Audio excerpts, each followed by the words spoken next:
por produto, né? Meu nome é Braulio Ninoff e hoje com vocês eu vou falar um pouco sobre questões das mudanças dos requisitos técnicos operacionais, tá? Bom, a gente está, a do INPE já é uma realidade, né? A gente vem tratando desse assunto há um bom tempo. Dentro da IDATA, nós vamos ter um webinar aí no próximo mês, né? Em novembro, mostrando o módulo de do INPE funcionando, né? Porque a partir do ano que vem, o calendário de implementação da do INPE vai afetar diretamente as operações de vocês. Hoje, o calendário ele pressupõe algumas operações bem específicas, né? Ela não é de uso obrigatório ainda, e a partir do ano que vem ela começará a ser de uso obrigatório em alguns tipos específicos de declaração de importação. Beleza? Então, a do INPE todo mundo, né, acho que já está cansado de saber que ela vai substituir a declaração e a declaração simplificada de importação e ela vai introduzir o catálogo de produtos, um produto que muitos de vocês já estão usando, tá? A gente tem um módulo, que é o Gestão à Vista, que a gente já fez um webinar, que muitos clientes já estão usando também, que é um módulo para fazer um controle e acompanhamento de etapas, tá? Legal, então só estou pontuando que são 2 produtos que já usam novas tecnologias, 3, na verdade, né? Do INPE Gestão à Vista e o catálogo de produtos já usam tecnologias novas, as quais serão necessárias, quem ainda não fez essa melhoria na sua infraestrutura interna, fazer o quanto antes, né? O que são essas mudanças, tá? Então, as novas soluções da iData, né, o antigo log, né, ele passa a chamar iData 360, eles ficam hospedados no servidor cloud com acesso via web, tá? É o 360.idata.com.br. Então, toda a comunicação que existe hoje do sistema atual com a Receita e com esses módulos novos, do Gestão à Vista, do catálogo de produtos da do INPE, ele se dá através de uma tecnologia chamada API. Tá? O API, na verdade, é uma extensão que os sites possuem para permitir conexão entre eles. Ou seja, a gente conecta na Receita, a Receita nos devolve informações, vocês conectam na iData, a iData devolve informações, então é uma forma moderna de comunicação entre servidores, tá? Não é uma forma de comunicação entre usuários, tá? É uma forma de comunicação totalmente transparente entre servidores, tá?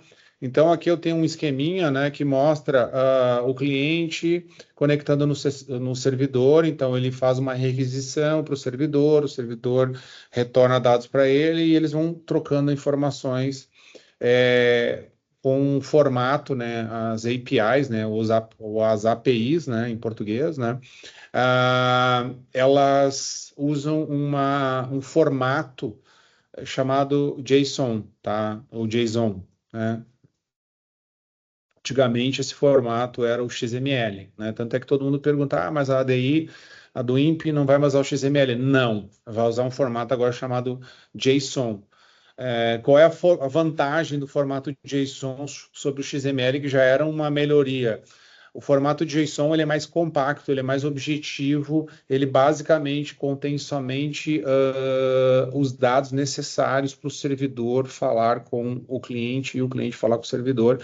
Então, ele torna a comunicação mais rápida. Tá? O XML é um formato de dados muito bom também, porém ele é mais complexo, o que faz com que uma mensagem trocada entre um cliente e um servidor, né? Quando a gente fala cliente-servidor é B2B, né? Máquina a máquina, como eu falei, não é para o usuário, e sim de servidores. O XML ele carrega em si, a gente chama de metadados, né? Ele carrega uma grande quantidade de metadados, o que torna a comunicação, vamos dizer assim, mais pesada. Tá? Então, vai ser necessário a gente fazer algumas atualizações na parte de servidores de vocês. Quais serão os requisitos mandatórios para que a API funcione? Primeira, acesso liberado na porta 443. Quando vocês acessam um site hoje, vocês podem notar que aparece, principalmente site de banco, mas hoje em dia é lugar comum para todos os sites, aparece um cadeado, tá? Esse cadeado significa que a comunicação entre a máquina de vocês e o servidor, ela é feita com segurança, com criptografia, né? E esse trânsito entre o cliente e o servidor, entre o navegador e o servidor, né? ele é feito através da porta 443, que é a porta que trafega dados criptografados. Então, é necessário que nas estruturas de vocês, para os hosts idata.com.br e portalunico.ciscomex.gov.br, eu tenha o tráfego liberado nessa porta. Muitas empresas têm questões de restrição e devem rever isso, porque a única forma de comunicar com esses sites será através da porta 443. Então, essa é a primeira tarefa. A segunda tarefa é que vocês devem possuir IP fixo, tá? Hoje, IP fixo é super normal a contratação, então quem não tem IP fixo deverá adquirir. Ah, mas por que eu não posso fazer com uma conexão com IP variável ou IP não fixo, IP dinâmico? Porque com IP dinâmico eu não tenho como estabelecer certificação digital, que é uma máquina confiar na outra. Para que haja confiança, eu preciso ter IPs fixos, tá? A iData tem um IP fixo, vocês têm que ter IP fixo. Sem IP fixo, nada feito. O terceiro passo é adquirir um certificado digital. Para que serve o certificado digital? Hoje é bem comum os despachantes aduaneiros ou as empresas terem certificados digitais para autenticação de informações. Por exemplo, assinatura de contratos, registro de declaração de importação, registro de declaração de exportação, ou seja, o certificado digital é uma assinatura, né, digital que garante que a pessoa que está acessando o site é ela mesma, porque ela é detentora do seu certificado digital. Né? É como, sei lá, um passaporte. Certifica que aquela pessoa que está adentrando num país é a pessoa que portadora daquele passaporte. O certificado é a mesma coisa, só que ele é usado para comunicação ou assinatura de documentos. Nesse caso, esse certificado vai ser usado para comunicação entre a iData e o servidor de vocês, para garantir que vocês são vocês mesmos conectados na iData. Então, para isso, eu preciso de um certificado digital instalado no servidor de vocês. Né? Que esse certificado digital, né, então ele vai possuir um apontamento, né, uma certificação no host de vocês. Quando eu falo host aqui, a palavra quer dizer servidor, tá? No servidor extranet.seusite.com.br. Então vamos dar um exemplo. Vamos supor que o site de vocês seja mercadolivre.com.br. Esse certificado, então, ele vai ser instalado no extranet.mercadolivre.com.br. Né? Eu usei o Mercado Livre aqui como um exemplo de um site comercial. Né? Então, quando eu coloquei aqui seu site, é que vai ser o site de vocês. Então, se o site de vocês é idata.com.br, o certificado vai ficar instalado no extranet.idata.com.br, que é onde tem esse IP fixo que eu falei que é mandatória a contratação. Tá? Então, tem que configurar esse certificado digital no extranet.seusite.com.br. Aí uma pergunta que fazem para mim, Braulio, e se meu link que tem IP fixo cair? Se o link tiver IP fixo cair, vocês vão ficar sem poder fazer transações de registro do INPE. Então, não há outra possibilidade de fazer se o link de internet cair, né? Não dá mais, como hoje vocês usarem, sei lá, um 4G, alguma coisa assim, não dá. Tem que estar com esse IP fixo apontado, tá? Ah, posso contratar um segundo IP fixo e apontar para o meu site? Pode, mas vai haver uma necessidade daí de quando esse IP cair, uma solução técnica da parte de TI de vocês de fazer uma substituição desse apontamento do IP principal para o IP secundário. É uma coisa que vocês têm que fazer internamente, a qual a iData não entra nesta questão. Tá? Tudo que é questão de estrutura é direto com vocês. Tá? Então, a partir daí, dessa configuração feita, tudo funcionando, vocês podem desabilitar as portas 80, 8000, 8080, que são portas que são usadas para acesso externo. Porque a partir daí, todo o acesso externo dos clientes de vocês e de vocês vai ser feito através da porta 443 com o certificação digital. Então, essa mudança, ela visa atender novas diretivas. E quem está com OEA, com algum tipo de certificação junto a fornecedores, etc., ela vai tornar muito mais seguro toda a questão de estrutura de vocês, principalmente de quem acessa os serviços de extranet ou a questão de registro de declaração de importação, declaração de exportação, enfim. É uma necessidade nos novos tempos, tá? A gente sabe que segurança hoje é um item mandatório, deveria ser o item número um. A gente teve diversos clientes que já sofreram ataques, hoje já tiveram problemas, então, assim, tudo que a gente investir em segurança retorna em confiabilidade para vocês e para os parceiros de vocês que são clientes e fornecedores, tá? Lembrando que o acesso que já existe hoje interno, a intranet, que a gente chama lá, que é o antigo log web, 8.000, esse não precisa mudar, tá? Esse continua porque esse não é um acesso externo. Aqui que a gente está falando, a gente está falando de acesso externo e não de acesso interno. Internamente, vocês vão ter as políticas de vocês e elas não estão vinculadas a esse extranet, seusite.com.br, beleza? Então, aqui tem uma liçãozinha de casa, os 5 passos que vocês têm que fazer para poder homologar o sistema. Muitas empresas já fizeram isso, tá? Quem está usando já a gestão à vista, está usando catálogo de produto, já fez isso. Então, esqueçam isso, tá? Quem não está usando catálogo de produtos da iData ou quem não está usando gestão à vista, tem que fazer esse tema de casa, tá? Ou alguém que já fez e não usa catálogo, que contratou de outra empresa, ou não vai vender serviço de catálogo, não está usando gestão à vista, ou outra questão, se já fez isso, não precisa fazer novamente, tá? Isso aqui é para quem não fez. A gente está colocando todo mundo hoje num mesmo ponto de conhecimento, tá? Uma outra coisa que é importante, que vai ser requisito mandatório, é os requisitos mandatórios de e-mail, tá? A maior parte das empresas hoje usa ou o serviço do Office 365, ou Microsoft 365, ou o Google Apps, tá? Para enviar e receber e-mails, tá? Legal, plataformas excelentes, nós usamos o 365. Qual o problema dessas plataformas, tá? Se vocês olharem lá no contrato que vocês assinaram com elas, existe uma limitação de envios de e-mails diários por conta. Então, vamos partir do seguinte exemplo. Quem manda follow-up pelo sistema, tá? Follow-up, @beusite.com.br. Está limitado, se eu não me engano, a 400 ou 500 mensagens por dia, vai depender da política de cada provedor desses dois que eu falei especificamente, tá? Que são os mais usados. Isso gera um problema de uso interno no sistema, porque a gente hoje, e com a do INPE, vai mandar muito mais mensagem. Para vocês terem uma ideia, quando eu registrar uma do INPE, todo o tráfego que vier da Receita, a gente vai fazer um tráfego reverso, chama-se webhook.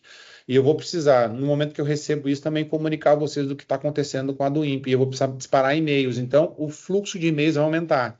O que vai fazer com que vocês não possam usar essas soluções. Até podem utilizar, só que elas vão chegar num momento que elas vão esgotar o número de mensagens possíveis por dia. E não dá para fazer soluções paliativas do tipo criar 2 contas, quando lotar a primeira, usar a segunda, é tipo a economia do barato que vai sair caro, tá? Vocês têm que contratar um serviço de propósito específico para envio de mensagem. Aqui na iData, a gente usa um serviço chamado SMTP2Go e a gente cobra do cliente R$ 100 a cada 5.000 mensagens enviadas, tá? Então, é uma sugestão. Vocês podem contratar na própria Microsoft, no provedor do 365, ou no Google Apps, ou na Amazon, ou no local web. Vocês podem contratar esses serviços específicos. A gente tem a opção de contratar pela iData para aquele cliente que não quer se envolver com isso e dizer assim, contrata aí iData, configura para mim e beleza. Tá? Mas sinto-se à vontade de vocês contratarem onde vocês acharem que faz mais sentido, custo-benefício para vocês. Mas é fundamental vocês migrarem para um serviço de SMTP. Qual é a outra grande vantagem? É que todos os e-mails enviados pelo sistema, pelos usuários, não precisarão mais serem autenticados para cada usuário. Então, hoje tem um problema que os provedores eles querem segurança de dupla autenticação, ou via token, ou via aplicativo, ou via SMS. Não vai ser mais necessário. Então, imagina que um funcionário de vocês mude a senha de um e-mail, tá? Vocês não vão precisar entrar no iData e mudar a senha do e-mail, porque como ele não vai estar usando o provedor de vocês para enviar e-mail, e sim um serviço de propósito específico, não há mais necessidade de mudança de e-mail. Braulio, mas o meu e-mail vai sair como fulano@meusite.com.br? Sim. Porque quando é contratado esse serviço, existe um estabelecimento de confiança mútua entre o serviço e o domínio de vocês, e aí, a partir daí, os e-mails são enviados usando esse serviço, como as contas dos usuários em específico. tá? Então, não tem problema nenhum de ter que mudar a senha, de o e-mail sair com outro domínio, tá? Vai sair com o domínio de vocês, com o usuário de vocês e não vai ter problema de limitação, tá? Beleza? Então, são dois requisitos mandatórios, os da API e os do envio de e-mail, tá? O mais eminente é da API. Se eu tivesse que definir prioridades, pô, API e depois a questão do e-mail, tá? Ah, Bruno, mas quando a gente contratou o iData, não tinha essa necessidade. É, realmente, não tinha essa necessidade, agora tem. O mundo vai mudando, o mundo vai evoluindo e as empresas têm que se adaptar, tá? Então, não é eu que inventei essa regra, não é iData que inventou, e sim requisitos de segurança, de provedores, etc. A gente tem que se adequar a isso, entendeu? Então, não tem muito o que fazer, né? Não é opcional isso, tá? Então, assim, aqui eu coloco que a Dualcom, né, é uma parceria de tecnologia, e aí eu coloquei o WhatsApp da Dualcom, tá? Vocês, tanto para o SMTP2Go, se vocês não querem contratar da iData, ou a questão do certificado digital, essa tem que ser com o provedor de vocês, o provedor de serviço de vocês, de TI, ou com a Dualcom, sinta-se à vontade de contactá-los, tá? Ou, se não para contactar, para entender tecnicamente, daqui a pouco até ajudar vocês a instalar isso, né? Quando eu falo vocês, a empresa de TI que presta suporte para vocês, porque é uma questão bastante técnica que não tem nada a ver com o usuário, e sim com o prestador de serviço de vocês, tá? Então, a sugestão aí, a Dualcom nos auxilia nesse sentido. Bom, para vocês entenderem, então, um pouco como funciona a do INPE no sistema, como vai funcionar a do INPE, então, no sistema novo, tá? Ah, as pessoas perguntam assim, mas vai mudar a forma de registrar? Não, basicamente a forma vai continuar a mesma. A diferença é que, em vez de eu mandar para DI com XML, eu vou mandar para do INPE com JSON. Lembra que eu falei lá no slide anterior que mudou a tecnologia de conexão, é com APIs e é com JSON, né? Então agora a gente vai mandar a do INPE com JSON. Lembro que na DUI a gente tem o hook, na do INPE a gente vai ter hook também, né? Lembra que na DUI a gente tem chave de acesso? Na do INPE a gente vai ter chave de acesso também. Então, as tecnologias da DUI são parecidas com a da do INPE, ou basicamente as mesmas, tá? Então, aqui na hora de vocês registrarem uma do INPE, vocês vão dizer que pode ser uma do INPE ou uma DI, né? Quando for uma do INPE, o que vai mudar em termos de dados, né? Vai mudar que na do INPE eu vou ter uma nova tela, né? Por isso a questão da API. Quem já está usando o nosso módulo de catálogo de produtos já entende um pouco isso. Então, nesse módulo, eu vou ter, então, o preenchimento dos atributos da declaração de importação e dos atributos do catálogo. Os atributos do catálogo, eles vão vir do catálogo. Os atributos da declaração de importação vão vir da NCM, a qual vocês estão vinculando lá do catálogo. Então, na verdade, eu vou ter aí os atributos da mercadoria, que vão ser preenchidos na do INPE, ok? E os atributos do catálogo que já foram preenchidos no catálogo. Não há possibilidade, nesse momento, de eu criar catálogo. Então, eu tenho que criar catálogo antes, para depois eu vincular aqui dentro na declaração de importação aquele item que ele vai trazer daí os atributos do catálogo. O que eu vou poder fazer é complementar as informações, como já existe na declaração de importação hoje. Eu vou descrever a mercadoria com mais detalhes, né? Além daqueles detalhes que já estão no catálogo, e aí eu vou descrever ela, por exemplo.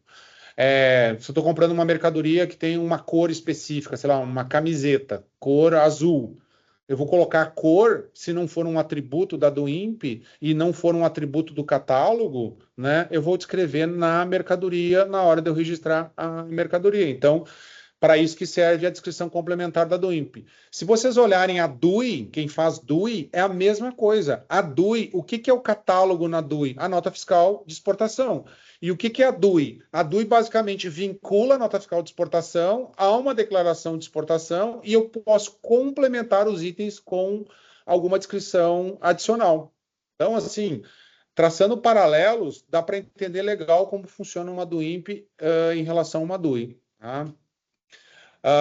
Então, assim, ó, aqui está a descrição complementar e aqui estão os atributos do catálogo. Então, número de série, por exemplo, é um atributo da do INPE, ele não está no catálogo, e a descrição complementar é um atributo, é um atributo da do INPE também. Tá? Assim como a quantidade de medida comercializada, a quantidade de medida estatística, né? A unidade de comercialização. Então, são atributos da do INPE e não do catálogo de produtos. Do catálogo de produtos está lá o telefone celular, modelo, a aplicação, a banda de operação, a combinação, a função. Esses são atributos do catálogo. Quando eu for fazer a do INPE, então eu vou precisar no telefone celular informar o número de série ou os números de série desses aparelhos e a descrição complementar. Tá? Bom, como que fica no IDATA ali? Então, cada produto que vocês lançaram vão estar aqui na tela, né? Então, com cada produto e cada fabricante, cada item, né? E os tributos vinculados a esse produto. Então, assim, o que que muda no cerne da questão? Basicamente, os atributos da do INPE, que muitos atributos você já preenche hoje na declaração de importação, que é peso, quantidade na medida estatística, quantidade na unidade comercializada e descrição da mercadoria, que no caso agora não vai ser a descrição completa, e sim o complemento da descrição que já consta no catálogo. Beleza? Depois de fazer tudo isso, eu vou rodar o cálculo como eu rodo já atualmente e vou fazer o quê? O registro do INPE. Então, assim, para quem acha que vai ser mais complexo fazer a do INPE, eu falo que vai ser mais simples fazer a do INPE. Vai haver uma modificação só de contexto. A declaração de importação eu preenchi ela inteira a partir de uma fatura. A declaração única de importação eu vou preencher ela a partir da fatura e do catálogo. Então, basicamente, é isso que vai mudar, tá? E aí, depois, cada interação que existe do INPE com a Receita Federal, em vez de vocês buscarem no portal a Receita que vai mandar para vocês. Então, a Receita vai comunicar a IDATA e a IDATA comunica a vocês, né, por e-mail do que está acontecendo, e obviamente que atualiza o sistema também, né, como os canais de parametrização, a liberação aduaneira e etc. Através de uma coisa que chama-se webhook. O que é o webhook? O webhook é uma forma moderna de, em vez de eu ir no site perguntar como está alguma coisa, o site me avisa. Mas como que ele avisa? Quando eu registro uma do INPE, eu largo para ele lá um endereço de resposta e cada vez que ele precisar se comunicar comigo, ele me chama nesse endereço de resposta e me faz a comunicação. Tá? Então, por que que a Receita fez isso, tá? E por que que os provedores, enfim, as soluções fazem isso? Porque elimina de eu sobrecarregar o servidor da Receita pedindo como que tá minha DI? Como está minha DI? Então, hoje, por exemplo, eu tenho que conectar a cada 30 minutos para saber como a DI. Na do INPE, eu não me conecto mais à Receita. A Receita é que vai me avisar quando tiver alterações. Entendeu?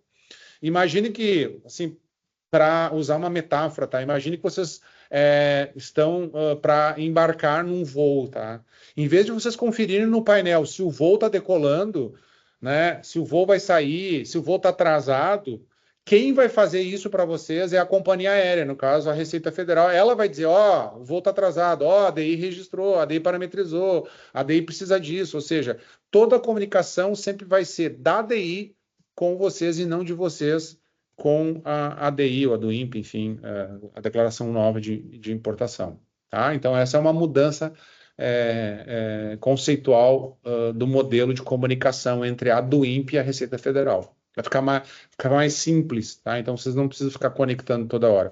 É óbvio que se eu quiser conectar ou entrar no site para ver a situação de uma declaração de importação, eu posso fazer isso. Isso não muda, mas eu não preciso, né? Eu posso, mas não preciso.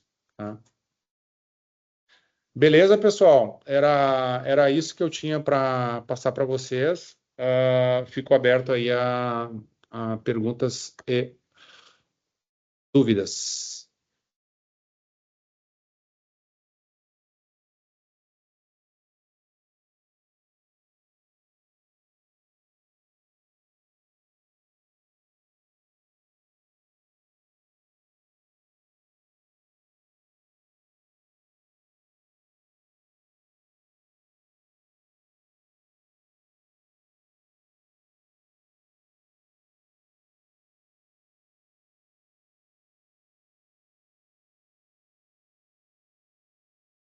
Vamos lá.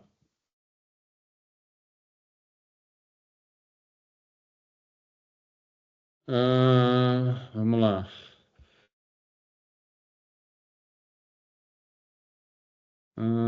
O que já tem não serve. O que já tem não serve, não entendi. O Antônio perguntou o que já tem não serve. O que se refere ao quê? Ao certificado digital. Não. Certificado digital do despachante não tem nada a ver com certificado digital de comunicação com o servidor. São coisas completamente diferentes. Imagina que o certificado digital ele tem, como eu falei, tem vários propósitos. Tem para assinatura, então, quando vocês falam do certificado digital do despachante, é para assinar um documento. Então, vocês estão registrando uma declaração de importação. Esse certificado atesta que é vocês que estão mandando essa declaração, que é o CPF de vocês. Nesse caso aqui, o certificado digital não é para reconhecimento de CPF ou CNPJ, e sim para reconhecimento de computadores.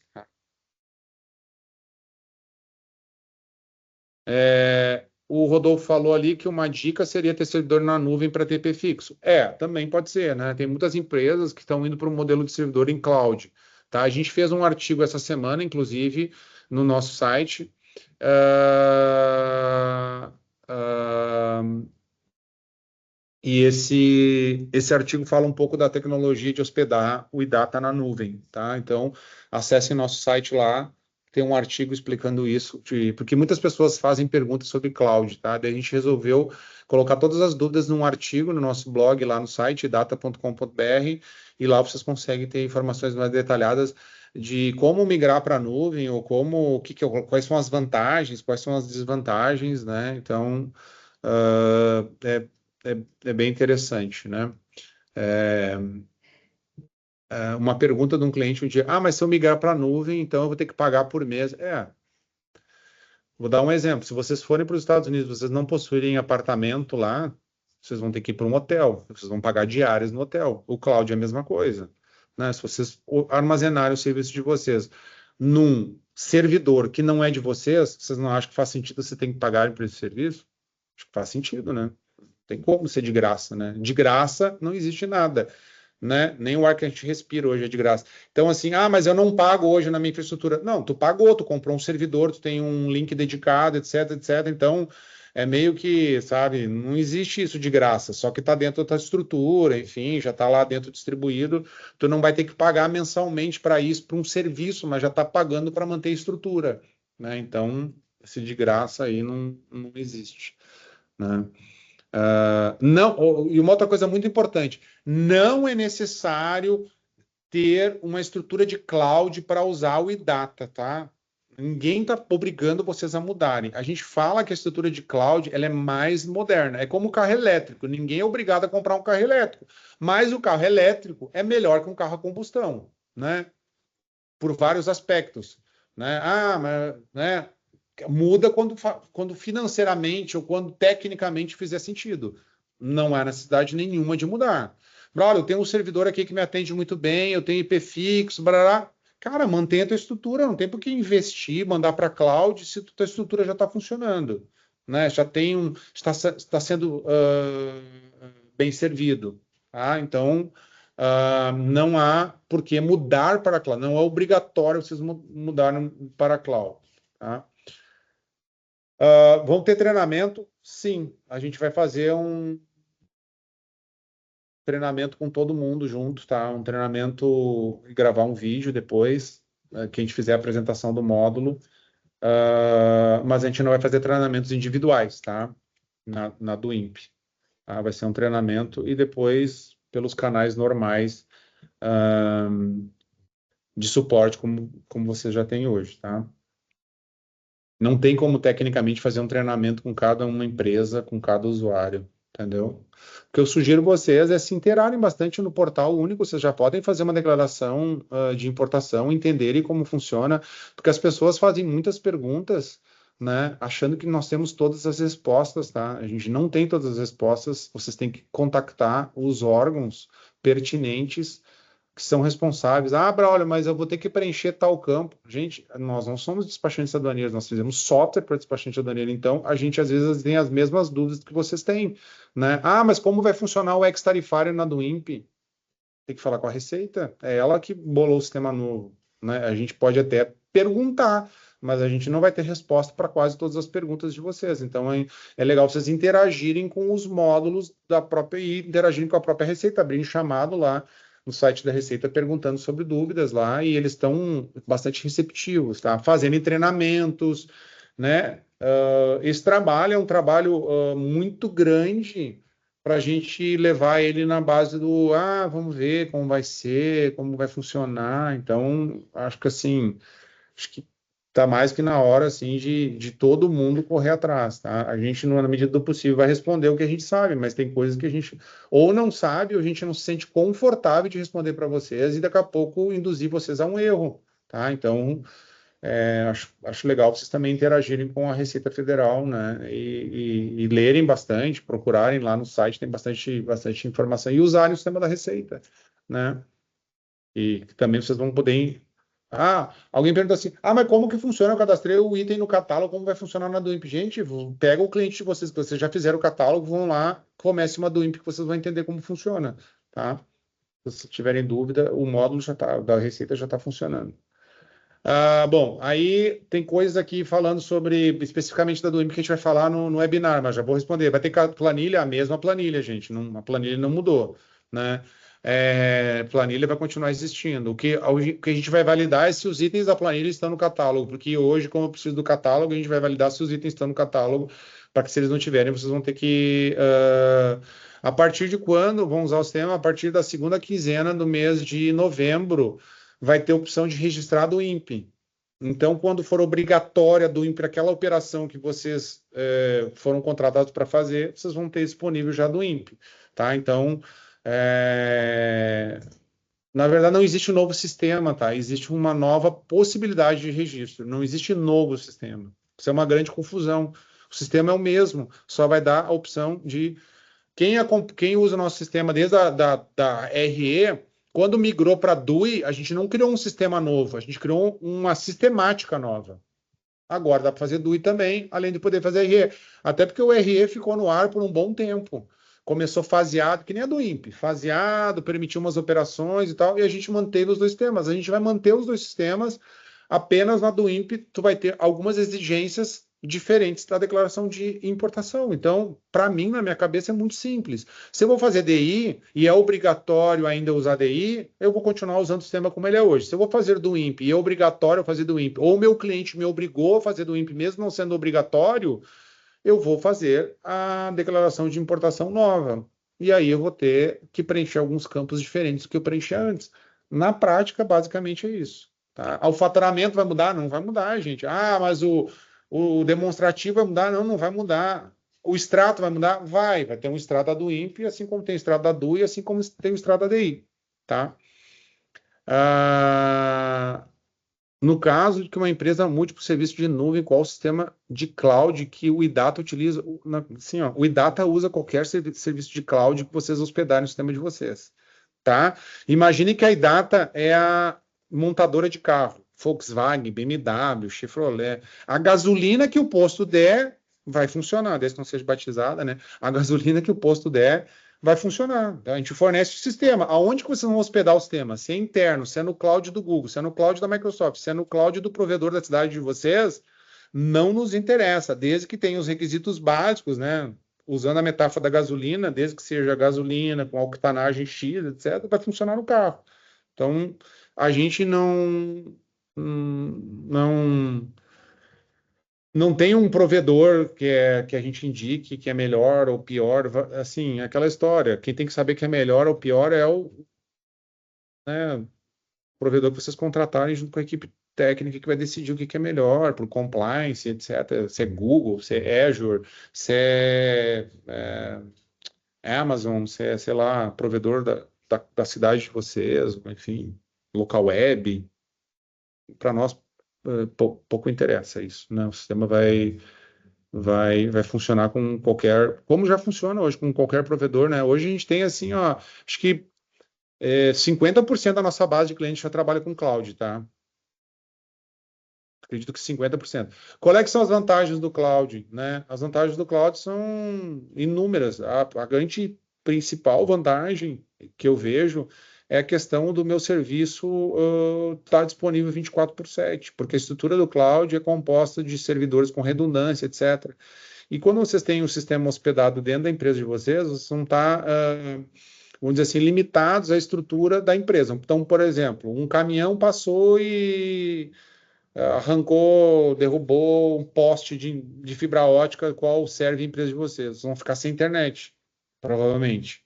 O servidor de vocês vai ficar parado, vocês não vão conseguir registrar a declaração de importação, vocês não vão conseguir fazer muita coisa. Hoje sem internet, a gente não consegue fazer basicamente nada, né? Então, com a estrutura de cloud, isso não acontece, né? Porque o provedor de cloud, ele tem tecnologias que garantem a redundância dos dados. Questão de segurança, né? O que é mais seguro? O cloud ou a estrutura interna? Aí eu já acho que os dois são tão inseguros quanto se vocês não usarem práticas de troca de senhas regulares, de senhas fortes, né? De acesso via VPN. Aí não adianta eu contratar um serviço de cloud e botar a senha admin 123.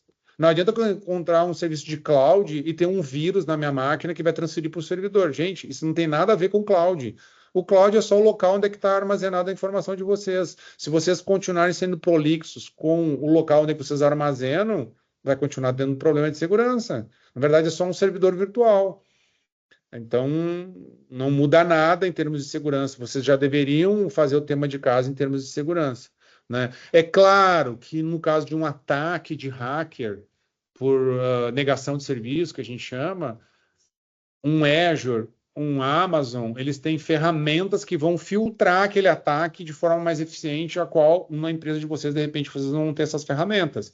Então, nesse sentido, faz mais sentido um serviço de cloud. Tá? A questão de backup também no cloud é facilitada, etc. Se vocês lerem um artigo lá, a gente aborda um pouco disso, tá? Então, basicamente é por aí. Ah,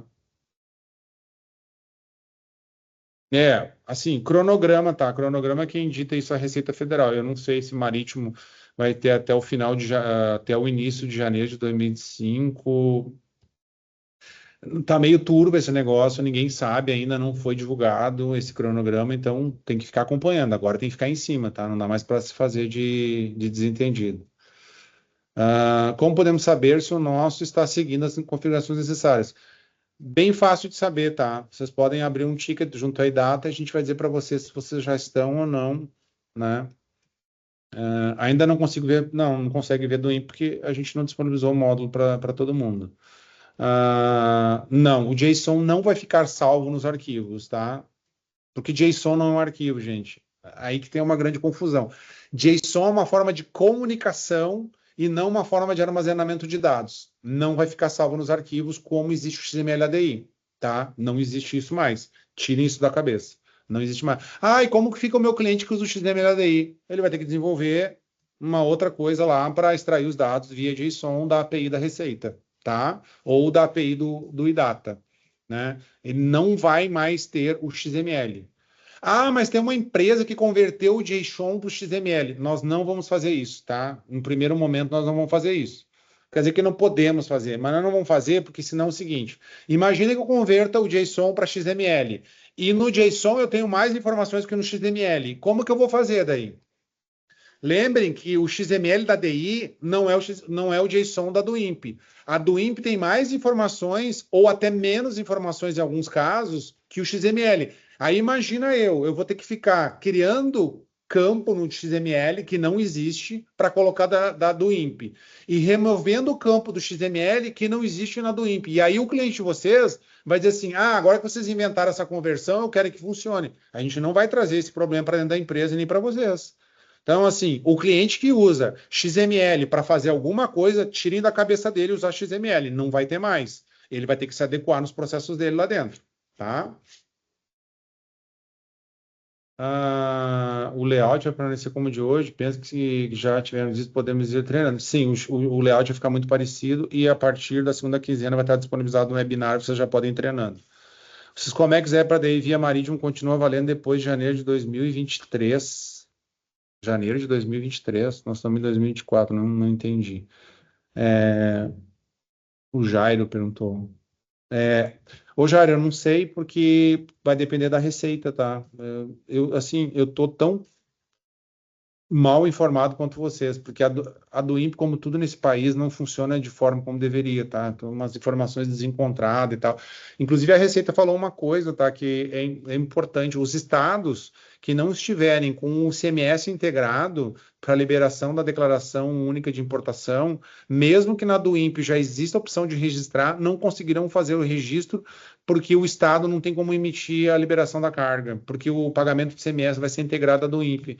Então, assim, não adianta a do INPE estar se o estado a qual vocês querem registrar a do INPE não está integrado ao portal único. Então, vai depender do estado estar integrado daquele módulo, naquele modal específico que a Receita está exigindo, tá? Então, tem essa questão também. Então, tem que ver em cada estado, né? Cada estado vai ter um cronograma aí de do INPE que pode não ser o mesmo cronograma da Receita. Aí, obviamente, né? Que se o estado não tiver integrado, a Receita não vai exigir a obrigatoriedade naquele modal ou naquela operação específica se o estado não está integrado, né? Porque as operações são únicas, né? O layout apareceu, os Comex Web. Até onde se sabe, já não se apenas para marítimo e radar limitado.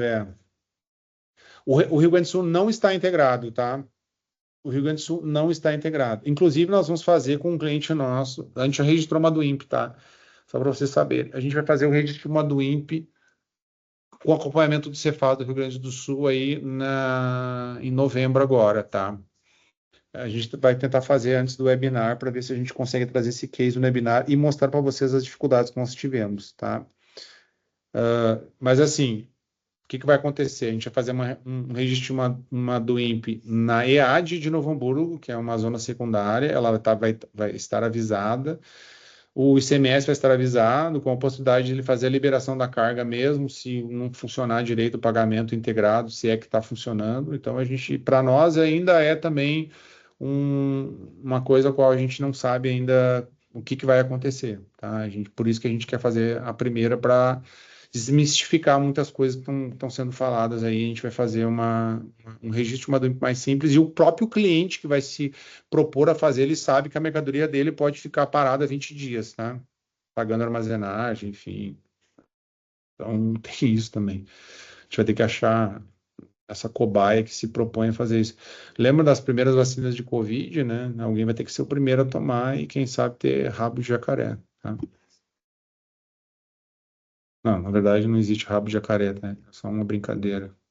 Teve uma pessoa que falou isso. Beleza?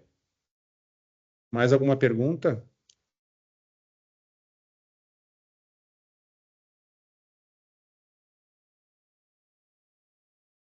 Não se apavorem, tá, pessoal? Só o que eu digo. Não é complicado, tá? Não é complicado. Tem muita gente apavorada. Ah,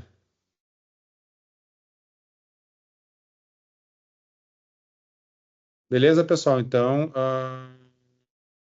alguém perguntou aqui, ó. Meu TI falou que o certificado digital para reconhecimento de computadores é algo em US$ 120 por ano. Pode ser que sim. É que assim, o certificado ele tem dois custos, tá? Ele tem custo para múltiplos domínios e ele tem o custo para um domínio só. Então, por exemplo, se eu quiser o meu certificado para extranet.meusite.com.br, ele vai ter um custo. Se eu quiser para extranet 2, para ter um link de backup secundário, aí ele vai ter um custo um pouco maior, porque é para múltiplos domínios. Então, na hora de contratar, contrataria para um domínio só e o custo menor. Mas eu acho que é em torno disso, tá? Em torno de R$ 500 por ano, uma coisa assim. Tem que renovar todo ano, tá? Pessoal, tem a opção de usar o gratuito? Tem, tá? Ele expira a cada 3 meses. Eu não indico para ninguém fazer isso, porque ele vai expirar, vocês vão ficar na mão. Eu vou ter que chamar o TI de vocês para ele renovar esse certificado no servidor. Então, se alguém falar para vocês, vamos usar o gratuito, porque esse não tem, obviamente, não tem custo, é gratuito, não usem, tá? Não usem. A não ser para teste, tá? Mas para produção, não usem o gratuito. O gratuito só tem para teste, tá? Por isso que existe o gratuito. Ele não foi criado pela Microsoft para vocês usarem em ambiente de produção, né? Nada que é gratuito deve ser usado para ambientes de produção, deve ser usado para teste. Tá? Então, é como se fosse uma amostra grátis, né? Lá na farmácia tem uma amostra grátis de uma pasta de dente. Ah, gostei, beleza, agora eu vou usar, aí eu vou pagar pelo produto, tá? Então, não vão nessa conversa fiada de que o gratuito funciona igual, porque não é. Vocês vão ter sérios problemas, tá? Aí, por causa de R$ 500, vão ficar na mão, tá? A economia do barato que sai caro, né? O certificado, o Rodolfo falou que é menos de 120 por ano, tá? Então, o Rodolfo ele conhece bem, já falou isso aí, tá? Então, é menos de US$ 120 por ano, tá? Então, tranquilo. E é para tudo, tá? Então, não é para especificamente, vai servir para o gestão à vista, para o catálogo, para do INPE, para tudo mais que vier.